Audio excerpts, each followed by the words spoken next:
You've mentored many, many successful people. You've seen people able to make important decisions. What are some of the positive trends as far as decisions successful people can make? The first important one I've always seen is that when people listen to this, and what we typically do during the Regarding My Life process as well, we sort of thin slice the components of success and happiness and just talk it through in a simple way because it's not one big thing. Happiness and success are many small things coming together.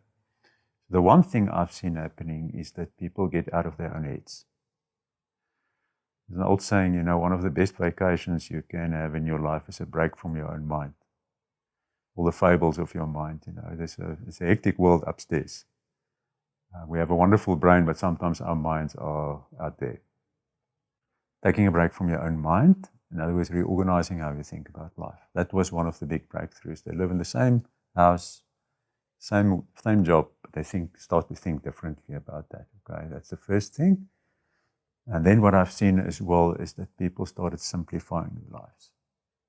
And simplification for me, one of the big things about that is that you edit out unnecessary things.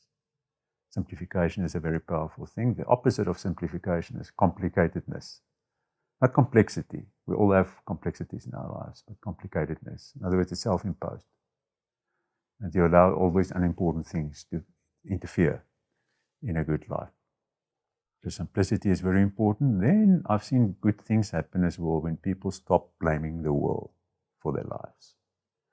It's a very draining thing actually to look for culprits of what's not wrong in your life. You can keep yourself very busy there. But getting rid of this blame game thing and then start to implement logical things in their own life, step by step, instead of looking for the culprit.